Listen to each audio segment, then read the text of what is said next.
میرا سوال یہ ہے کہ جادو کیا ہے، اور جس شخص پر جادو کا اثر ہو، یعنی دورے پڑیں اور اس کے کپڑے پھٹ جائیں یا کمرے میں آگ لگ جائے، تو اس جادو سے عمر بھر کے لیے نجات کیسے حاصل ہوگی؟ دیکھیں، جادو ایک تو منتر کا نام ہے، بعض منتر پڑھتے ہیں جو اکثر کلمات کے کفر و شرک پر مشتمل ہوتے ہیں، اس کو جادو سے تعبیر کر دیا جاتا ہے۔ ایک جادو، لفظ جادو کا اطلاق ہوتا ہے نظر بندی کے اوپر، کہ مطلب بظاہر کچھ نظر آتا ہے، اور اس قسم کے کچھ مطلب معاملات جادوگروں کو آتے ہیں کہ جو وہ چاہتے ہیں وہ دکھائی دیتا ہے، لیکن حقیقتاً ایسا ہوتا نہیں ہے۔ جیسے موسیٰ علیہ السلام کے سامنے جادوگروں نے اپنی رسیاں پھینکی تو وہ سانپ بن گئے، لوگوں کو سانپ نظر آ رہے تھے، حقیقتاً وہ رسیاں ہی تھیں۔ اسے بھی جادو سے تعبیر کرتے ہیں۔ تو بہرحال یہ اس سے عمر بھر اگر آپ نجات چاہتے ہیں تو چند چیزیں آپ کو اختیار کرنی پڑے گی، انشاءاللہ آپ بالکل نجات پائیں گے۔ نمبر 1، آپ نمازوں کی پابندی رکھیں۔ نمبر 2، اپنے گھر میں قرآن پاک کی تلاوت کریں، خصوصاً سورہ بقرہ کی اور سورہ قلم کی آخری 2 آیات کی۔ حتی الامکان کوشش کریں کہ آپ حالت جنابت میں نہ رہیں، اس میں زیادہ جادو اثر کرتا ہے۔ گندگی کے قریب نہ رہیں، پاکیزگی کے قریب رہیں، صاف ستھرے رہیں اور خوشبو لگا کر رکھیں۔ رات کو سونے سے پہلے آیت الکرسی اور چاروں کل پڑھنا اپنی عادت میں شامل کر لیں۔ انشاءاللہ عز و جل دیکھیے اللہ تعالیٰ کی رحمت سے قوی امید ہے کوئی جادو آپ پر اثر نہیں کرے گا۔ بھائی نے یہ انڈیا انشاءاللہ ہم سورہ بقرہ کی تفسیر شروع کریں گے۔ سورہ بقرہ کہتے ہیں عربی میں گائے کو۔ یہ یاد رکھیے کہ جتنی سورتوں کے نام ہیں یہ توقیفی ہیں۔ توقیفی کا مطلب ہوتا ہے کہ من جانب اللہ، یہ نام کسی اور شخص نے مقرر نہیں کیے، ہمارے نبی کریم صلی اللہ علیہ وسلم نے مقرر نہیں فرمائے، بلکہ من جانب اللہ ان سورتوں کے یہ نام مقرر کیے گئے ہیں۔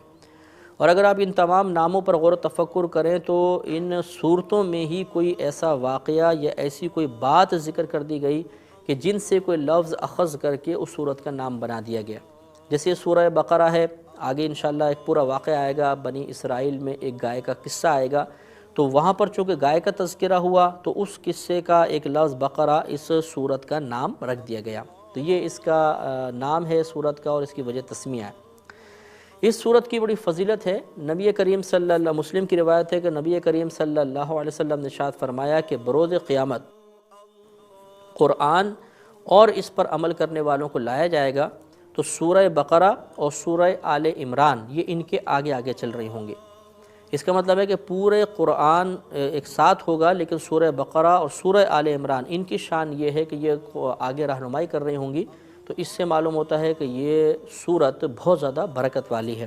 اور نسائی کی روایت حضرت ابو ہریرہ رضی اللہ تعالی عنہ اس کے راوی ہیں کہ نبی کریم صلی اللہ علیہ وسلم نے ارشاد فرمایا کہ جس گھر میں سورہ بقرہ پڑھی جاتی ہے اس گھر سے شیطان بھاگ جاتا ہے۔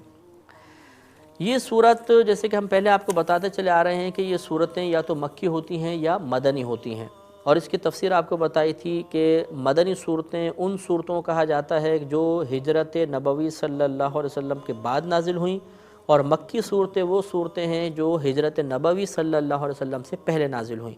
تو سورہ بقرہ یہ مدنی صورت ہے، ہجرت نبوی کے بعد نازل ہوئی، اور علماء کرام کے نزدیک سب سے پہلے مدینے میں آنے کے بعد جو صورت نازل ہوئی وہ یہی سورت بقرہ ہے۔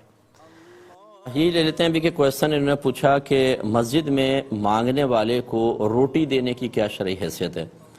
دیکھیں، جو سائل مسجد میں کھڑے ہو کر بلند آواز سے اپنے لیے سوال کرے، اسے چاہے کسی بھی شکل میں آپ کچھ دیں یہ گناہ ہوتا ہے۔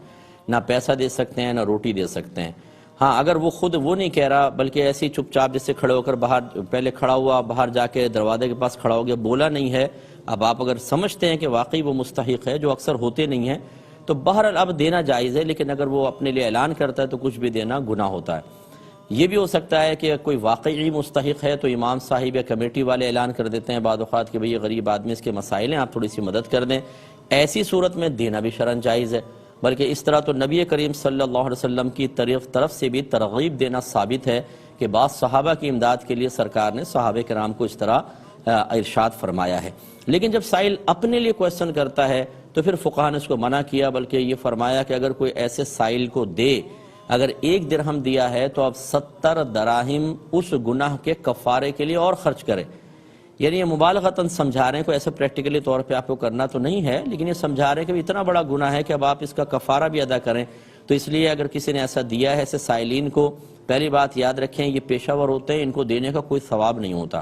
میں بارہا سمجھا چکا ہوں کہ آپ یہ کہتے ہیں کہ جی ہم تو اللہ کے لیے دے رہے ہیں حسن ظن قائم کر کے، اس کا مطلب اگر حسن ظن قائم کر کے اللہ کے لیے کسی ہیروئن چی کو ہیروئن پکڑا دیں، کسی کڈنیپر کو سامان فراہم کر دیں، کسی گن پوائنٹ پہ موبائل چھیننے والے کو میں ٹی دے دوں کہ چلو یار بیچارے کے بعد روزگار نہیں، اس طرح کر لو، تو کیا یہ شرعاً جائز ہو جائے گا؟ جو چیز حرام ہے اس میں تعاون گناہ ہوتا ہے، اس میں آپ کی اچھی نیت اس برائی کو بدل نہیں سکتی ہے، نہ اس کے حق میں بدلے گی وہ گناہ رہے گا، نہ آپ کے حق میں بدلے گی گناہ ہوگا۔ جیسے ایک اور ہم مثال دیتے ہیں کہ کوئی شخص اگر امیروں کو لوٹ کر غریبوں کے اندر پیسہ تقسیم کر دے تو کیا یہ جائز ہوگا؟ اگر کوئی آپ کے گھر میں لوٹ مار کر کے غریبوں کی بستی میں تقسیم کر دے، آپ اس سے راضی ہو جائیں گے؟ ہرگز نہیں ہوں گے۔ تو اس میں ذرا سمجھا کریں، ایسے لوگوں کو مت دیں۔ اسی وجہ سے روڈیں ہماری آباد ہیں، کراچی کے اندر روڈوں پہ جانا مشکل ہو گیا ہے، اور ہر جگہ کا تقریباً یہی حال ہے۔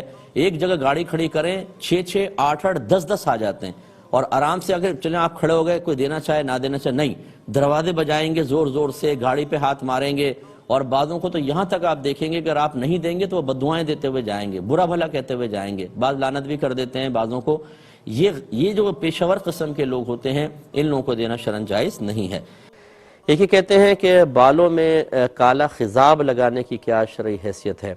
دیکھیں مسئلہ یہ ہوتا ہے کہ نبی کریم صلی اللہ علیہ وسلم کی حدیثیں تو اس کی ممانعت پر موجود ہیں۔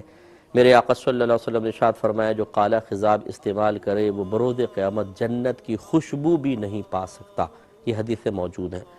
لیکن بعض علماء نے اس کی اجازت پر رحمت فرمائی، اس وجہ سے کہ بعض صحابہ کرام سے اور بعض نفوس قدسیہ سے، بزرگان دین سے کالا خضاب ثابت ہوا۔ لیکن جو ناجائز کہتے ہیں اس حدیث کی روشنی میں، وہ اس میں تعویل یہ کرتے ہیں کہ وہ اصل میں جہاد کیا کرتے تھے، مجاہدین تھے، اس لیے انہوں نے اپنے بالوں کو کالا کیا کہ اگر وہ سفید بال کے ساتھ پہنچیں گے تو دشمن کی حوصلہ افزائی ہوگی، دشمن پہ رعب اور دبدبہ قائم کرنے کے لیے کہ کالی کالی داڑیاں، کالے کالے بال نظر آئیں گے تو لگے گا بہت سارے جوان لوگ لڑنے کے لیے آئے ہیں، کہ رعب اور دبدبہ قائم ہوگا، اس لیے مجاہدین کے لیے اجازت ہوگی، یہ کہتے ہیں۔ دوسرے جو ہے وہ اس کو جو اکابرین نے کیا اس کو مطلقاً وہ کہتے ہیں کہ مجاہدین کے لیے نہیں، بلکہ ہر وہ شخص کے جو کسی لحاظ سے اتنا امپورٹنٹ ہو چکا ہو کہ اگر وہ سفید بال ہوں گے تو دین کا، مسلک کا، مکتب فکر کا نقصان ہوگا، اس لیے وہ کہتے ہیں کہ کرنا صحیح ہے، ایسے بھی لوگ موجود ہیں۔ خلاصہ کلام یہ ہے کہ دلائل اس باب میں مختلف اور عمل پیرا ہونے والے بھی لوگ مختلف۔ ہم جو ہے، میں خاص طور پر ہم لوگ اس کو فالو کرتے ہیں جو اس کو منع کرتے ہیں، اس لیے میں کبھی داڑھی میں کالا خضاب نہیں لگاتا ہوں، میں مہندی یوز کرتا ہوں۔ لیکن اگر کوئی دوسری سمت میں کوئی عالم دین ہے اور وہ کالا خضاب یوز کرتے ہیں تو ہم ان پہ تنقید بھی نہیں کرتے ہیں، نہ ہم انہیں یہ کہیں گے کہ یہ حرام کر رہے ہیں، نہ ہم انہیں یہ کہیں گے کہ ان کے پیچھے نماز جائز نہیں ہے، کیونکہ ان کے پاس اپنی ایک شرعی دلیل موجود ہے۔ تو اب عوام الناس اس بات سے اچھی طرح سمجھ سکتی ہے کہ عوام الناس کو یہ حق حاصل نہیں ہے کہ آپ بغیر کسی صحیح رہنمائی کے کسی بھی عالم پر تنقید کر دیں۔ آپ اگر ان علماء کو فالو کرتے ہیں کہ جو یہ کہتے ہیں کالا خضاب استعمال کرنا منع ہے تو پھر ٹھیک ہے، آپ ان کو فالو کیجئے، لیکن دوسروں پہ اس لیے تنقید نہیں کر سکتے کہ ان کے پاس اپنی شرعی دلیل کچھ نہ کچھ ضرور موجود ہوگی، خصوصاً جب وہ عالم دین ہوں، خصوصاً جب کہ وہ مفتی ہوں۔ تو اس لیے میری گزارش ہے کہ ان مسائل کو اتنی شدت کے ساتھ نہ دیکھا جائے، ان میں بڑی گنجائش ہوتی ہے ان مسائل کے اندر، کیونکہ تعویلات ہر ایک اپنے اپنے طور پر کر رہا ہوتا ہے۔